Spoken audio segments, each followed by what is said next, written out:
What is going on, Sideline Cancer family? As always, I'm here, Andrew Wade, hosting this show. Usually we have our player preview series. Today we have assistant coach and executive director of Sideline Cancer. We have Jordan Griffith, the guest of today. Jordan, my man, how are you doing today?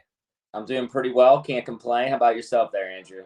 I'm doing well. It's Tuesday. My kiddo, I think, finally went to sleep, so I think I'm doing all right. I guess I'll find out after the show and if he actually passed out or not. So we'll Yeah. see how that's all going. And you're on summer break, right? You're typically a school teacher. Yep. Just started summer break this week, basically, and no better place to be than on a podcast with you, right? Absolutely. How does it feel? Summer breaks. My wife used to be a teacher, and it feels like the first week of summer break, it's like, oh my gosh, just a decompression from what just happened for the last year. Yeah. Yeah, it definitely feels good. The thing of it is, though, it's like I just jump in right into Sideline Cancer mode, which basically becomes my full-time job. So, this thing, it used to be, it was kind of like seasonal, like we'd go a couple months and, you wouldn't have much. And then it would be like, boom, the summertime would hit. And then this would be, what we would do, TBT, our golf tournament. We actually had a dinner before COVID and whatnot. And so it'd be, very busy summer. In the month of August, things would slow down a little bit before the t-shirt selling season. But, yeah, it's just kind of one of those things that just, I just came from a meeting up at the office, I'm here at my mom's house right now and doing this interview. And so it's really good stuff. It's not stuff that I consider work. It's more stuff that I consider enjoyable. And I think, finding, peace and understanding and passion in the work that we do here at the foundation is really, what keeps me and the others associated with the foundation driven. That's amazing. Yeah, and I think it's good to align the passions with what you're actually doing.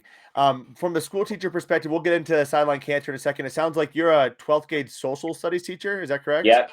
Yep. I How? teach 12th grade government and politics. Oh my So gosh.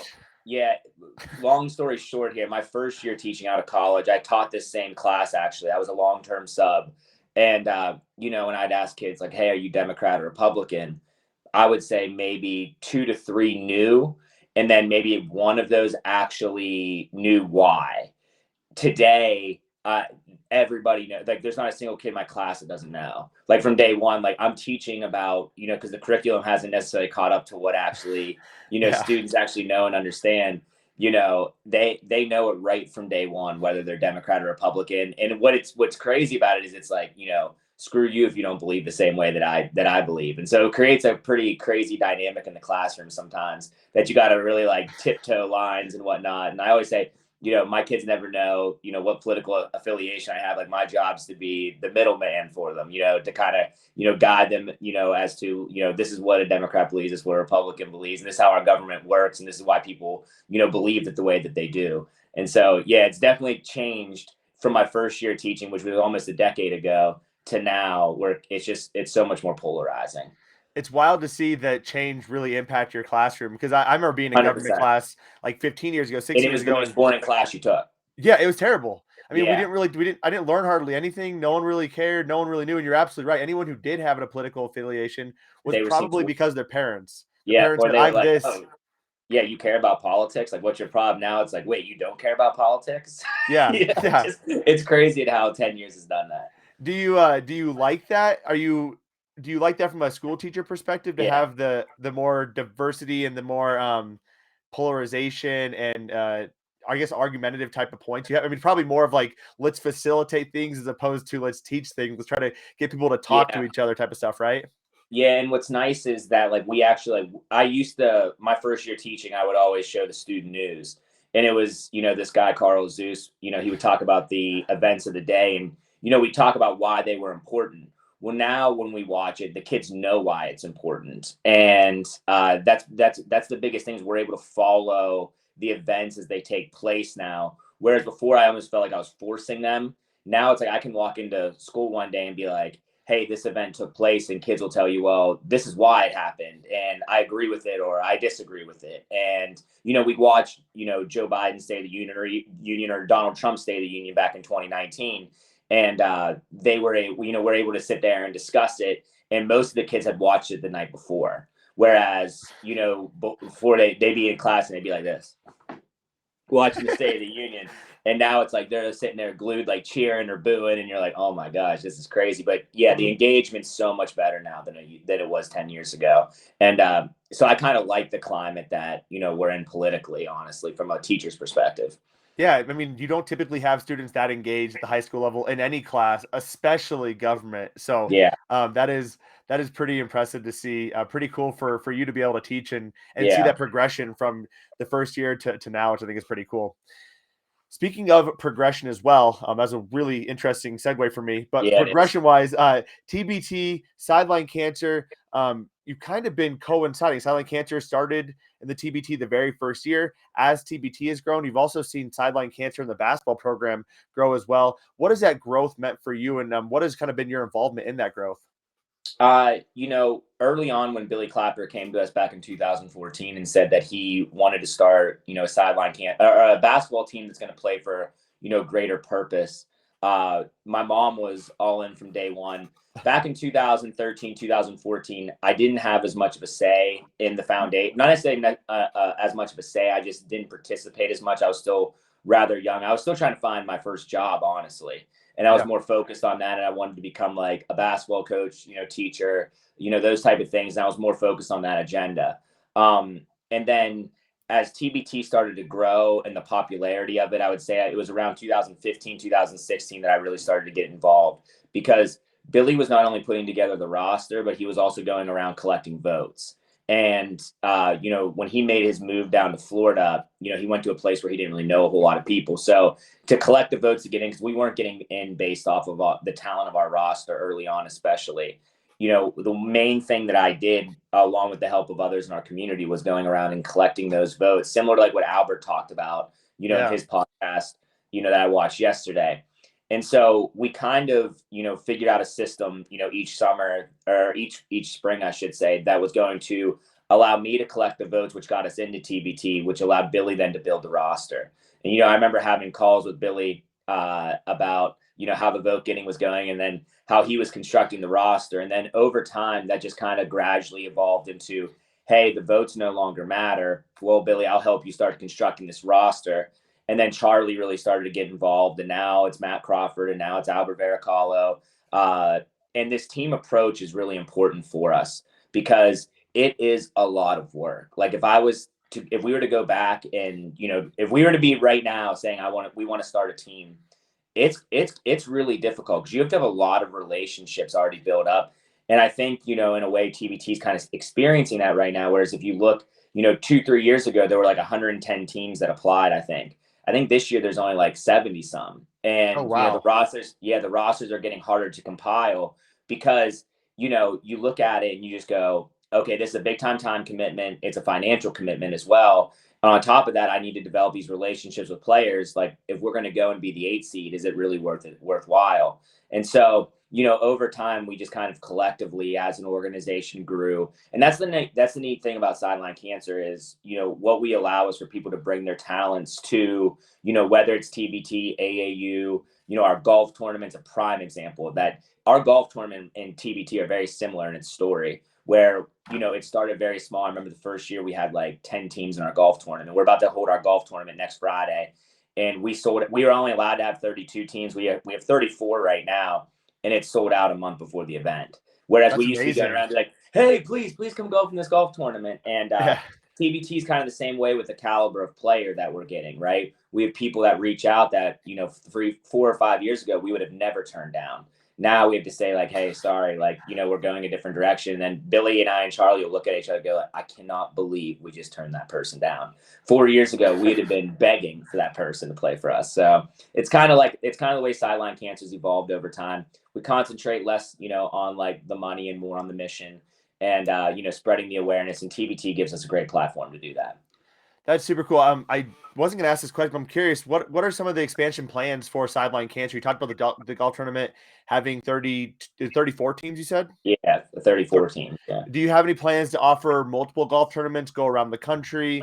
I know you have a lot of basketball clinics. Are there plans on expanding some of those offerings outside of maybe like the Pennsylvania northeastern area?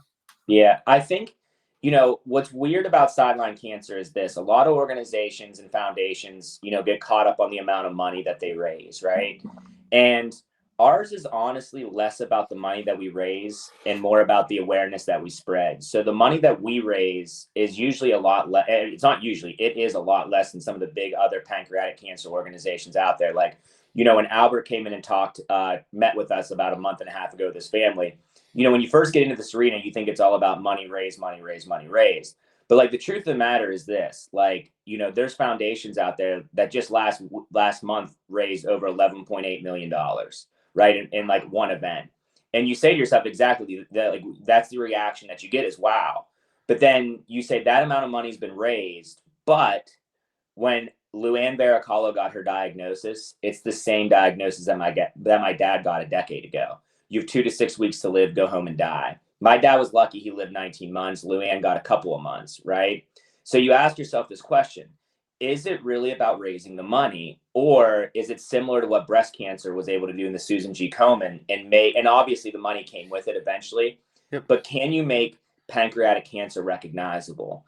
And so that's what I believe is actually going to take pancreatic cancer off the sidelines into the finish line for a cure. It's not I don't believe Sideline Cancer is going to raise the money that's going to invest in research that will fund a cure. Because there's organizations that raise $30-40 million a year, and we're not that.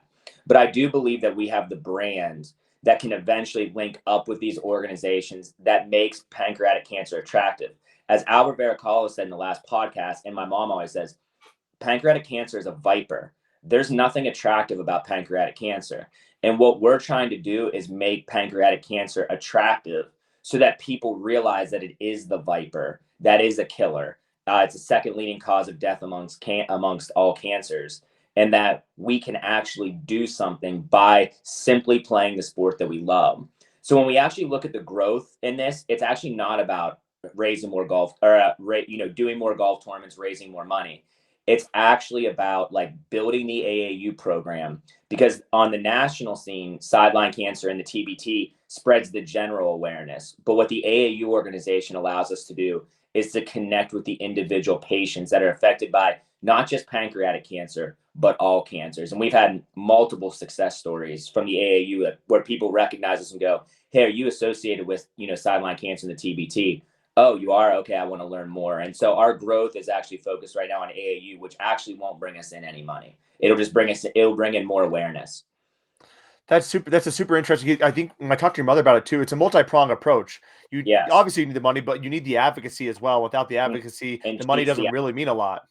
and that's where my mom and I work differently, right? Like if I was to be in an interview with Dr. Anirban Miecha, like I'm gonna be quiet because I don't know what I'm talking about, right? But my mom really does know what she's talking about. She's one of 4 patient advocates in the entire country.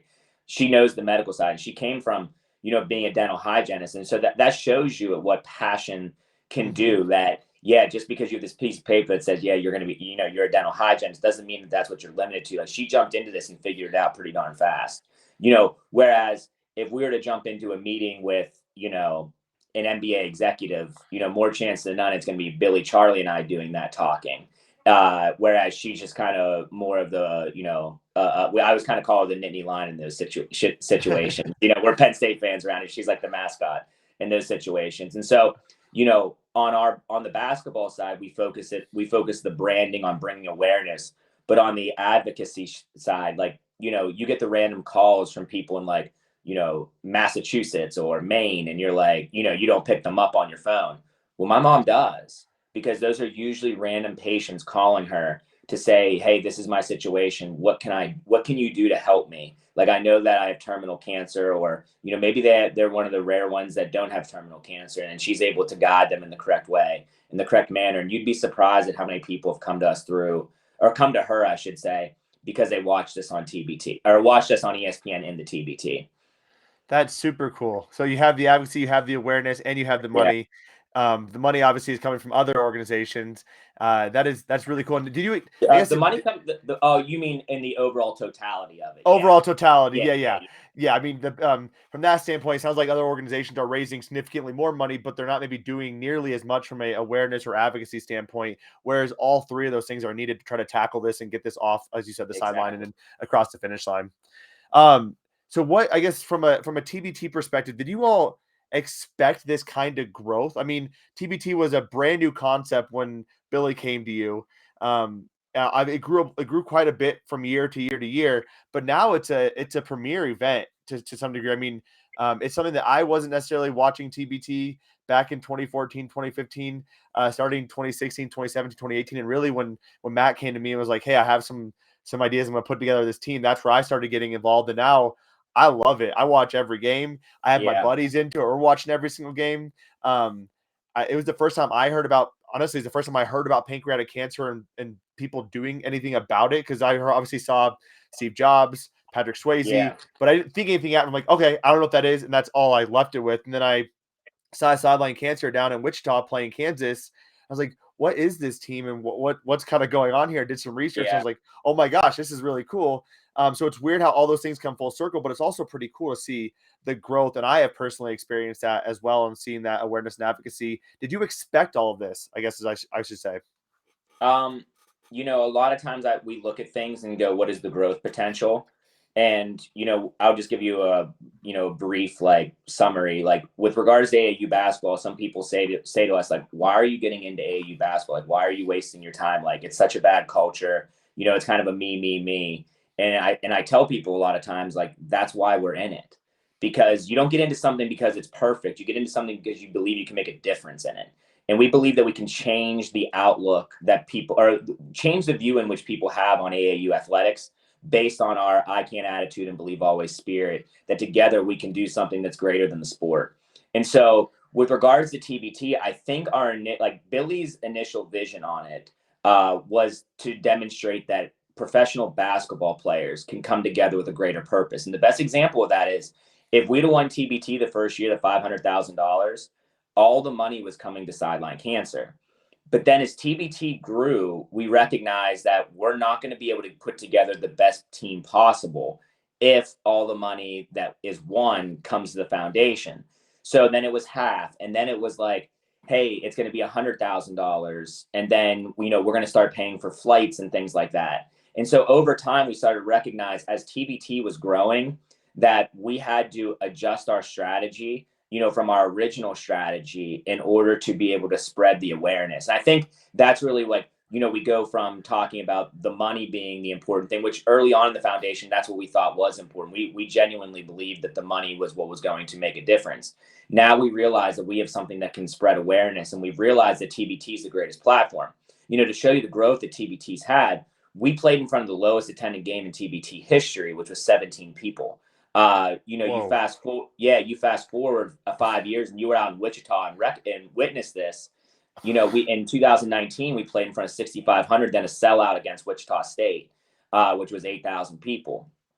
And so it was at that moment that we kind of realized, you know, we have something special. And a lot of times when we think about the success that we've had in TBT, there's two things that come to our mind, like two changes that we made, or not changes, like two decisions that we made.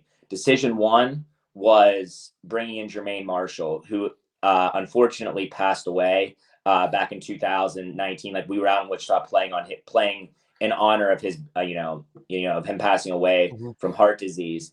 And then, he was our best player, and he brought us Mo and Remy, Maurice Creek and Remy Abel. And then the second moment is that year that Mo and Remy could have left us after losing in Long Island, in 2018. And they said, no, we're coming and playing in honor of Jermaine Marshall.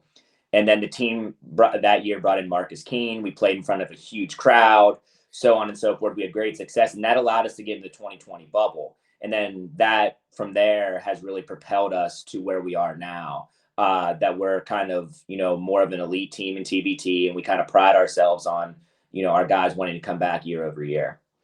Yeah, that is, I didn't realize that first part of that story and how that all kind of came together. But Wichita was wild. Do you want to know why Jermaine played with us? Yeah, I would love to. So Jermaine and I played against each other in high school. We played in a state playoff game at State College High School, which is where Penn State's located. And he was a freshman. I was a junior. I didn't play. My team was really good. And his team was really good too. But I mean, obviously, he went on to be a D1 player. He had 35 points in that game. And we beat his team, though, in overtime. And whenever I called him, basically to recruit him, he's one of the first players I ever recruited. And I said, Jermaine, I'm from Hollidaysburg. And he goes, wait, Pennsylvania? And I said, yeah. And I go, yeah, Jermaine, we played against each other. And he goes, that's the reason that I became the player that I am today, because of losing that game. Like, he was crying after the game. I remember him walking by our bench and crying. And he goes, I think about that game almost every single day, and it like inspires me to want to get better.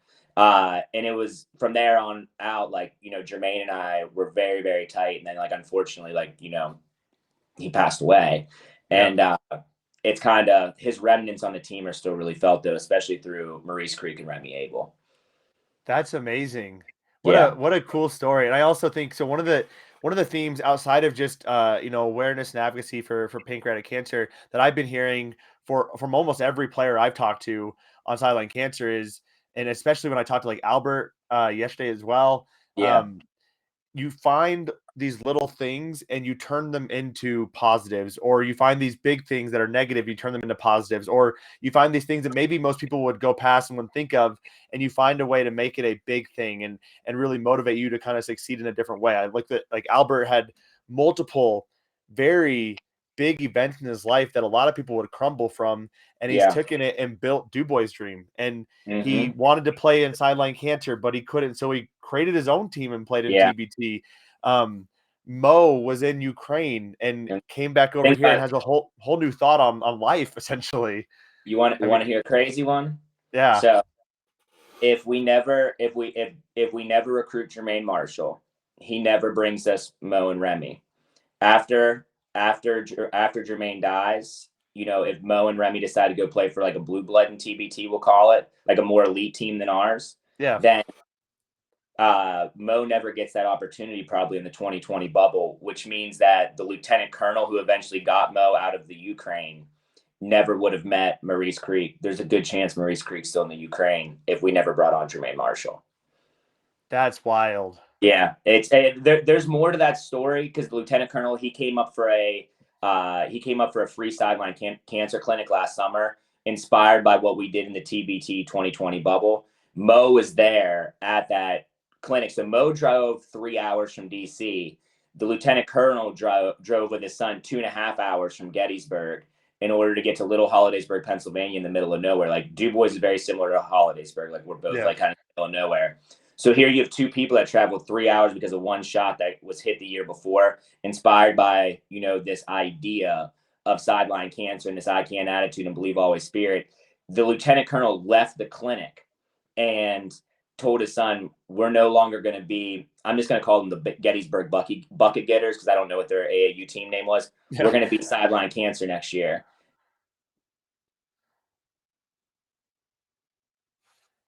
You're cut off. It's not. I can't hear you at all. Nothing's coming up.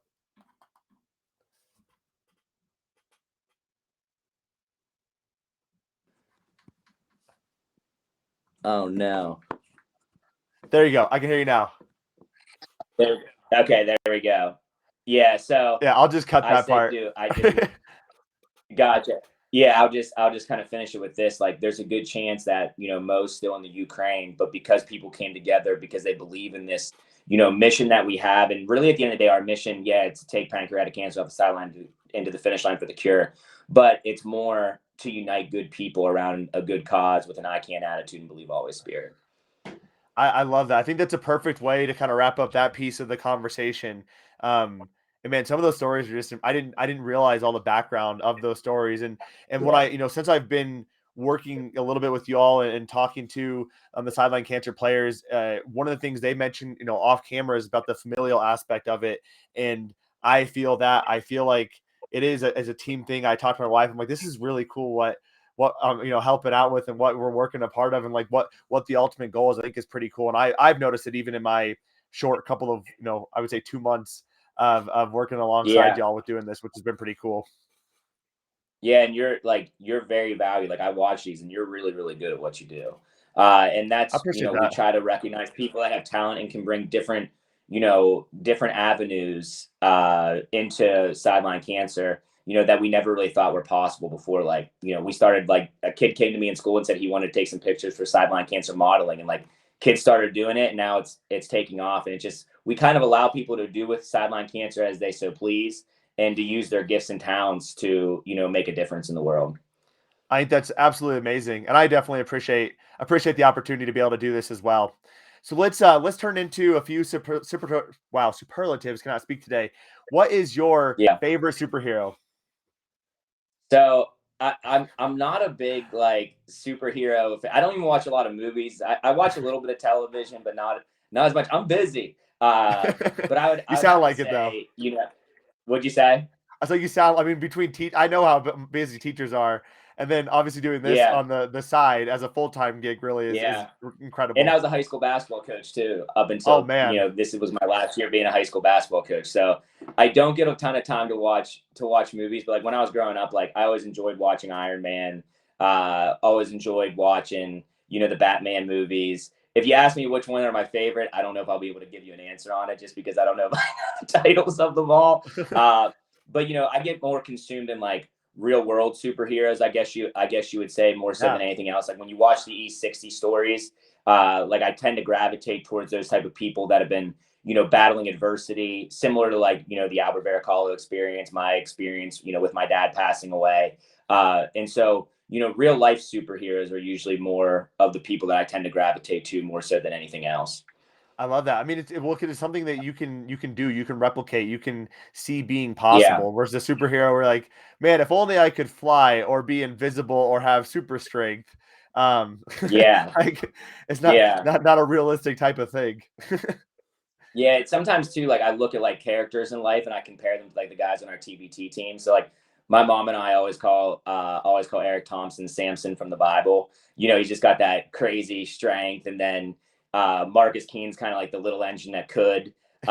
He just doesn't look like he should be out there, but he is, and he's the best player. Yeah. Gosh, Eric was amazing to talk to. Really, really enjoyed He's a chatting great with him. interview. Yeah. Yeah, he's a Um, great interview. what is your favorite go-to song before a game? If you're trying to relax, calm down, or you're playing pickup, what is the song you're listening to before that? Yeah, I'm more of like a Pandora listener, so I just kind of put on if I'm playing basketball. It's like we play basketball around here in the mornings at 5:30 in the morning, so I go to bed really early. We have a group of about 15, 20 guys that wake up. We play guys and girls that play, at 5:30 in the morning. So usually it's just rap and hip hop pregame radio station when we're doing that. But like if I'm just like I go on a walk too. COVID kind of taught me the value of just taking 45 minutes to kind of decompress and go on a walk. And sometimes I'm taking phone calls and whatnot while I'm on that walk. But I'm a closet Taylor Swift fan, so it's Oh kind of yeah. embarrassing, but I love No. Taylor Swift. She's my age. She's from Pennsylvania too, so I kind of grew up in that age where it was like I watched her rise to stardom. I've always kind of inspired by it. Yeah, I mean, we literally our kiddo falls asleep to Taylor Swift because that's all we would listen to. It's He's so he's a big Taylor it's Swift just, fan. the old Taylor Swift. It's just very Yes. very relaxed. Yeah, Yeah. the new The new stuff is Taylor more Swift's pop yet. okay. Yeah, the new stuff's Yeah, okay, I but the old like the stuff is old Taylor Swift. fantastic.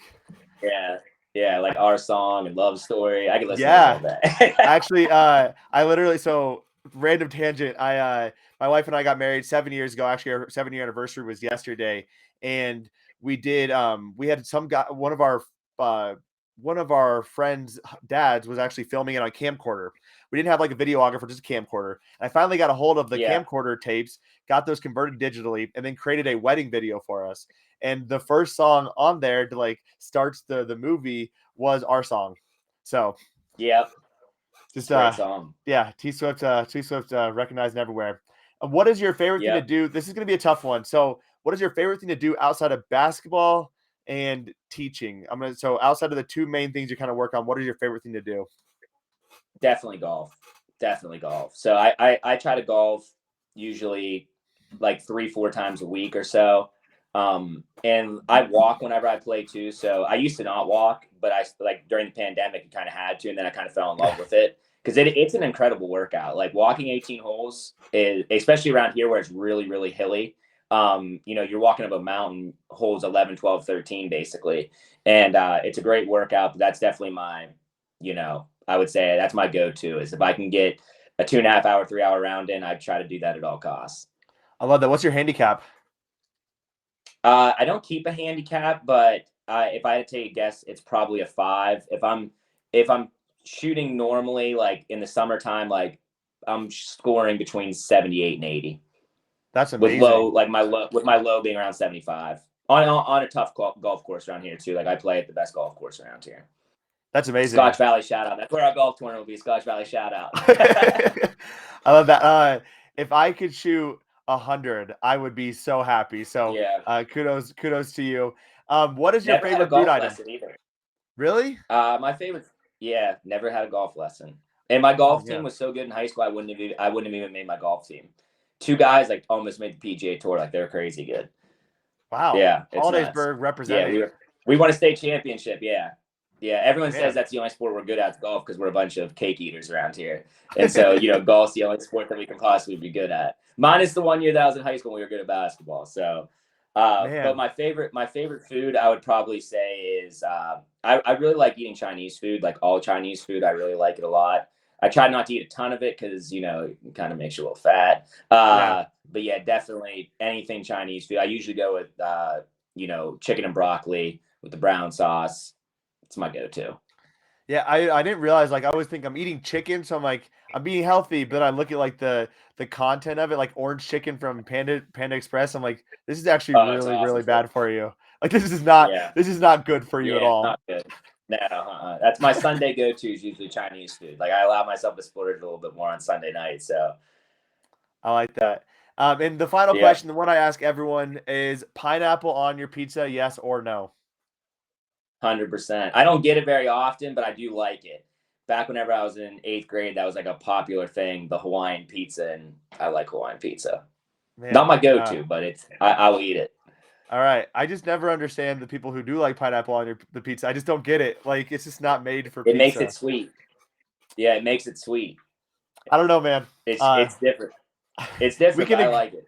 We can agree on T-Swift, but we're not going to agree on the pineapple. Yeah, we can disagree on that one. Jordan, it has been my pleasure to be able to talk to you and chat with you today. Any last words you want to say to the Sideline Cancer family on the Sideline Cancer YouTube channel?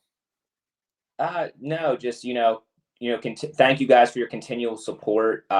It started as a community effort here in Hollidaysburg, and we kind of see our foundation reflective in our community. And they've really been the ones that have allowed us to grow this thing into something that is, nationally recognized. My mom and I usually get the credit, but there's a whole team behind us. And there's a whole community behind us as well. And so we just like to thank everybody and, tune in to watch us this summer on ESPN. And, our hope is to win the championship and change the world.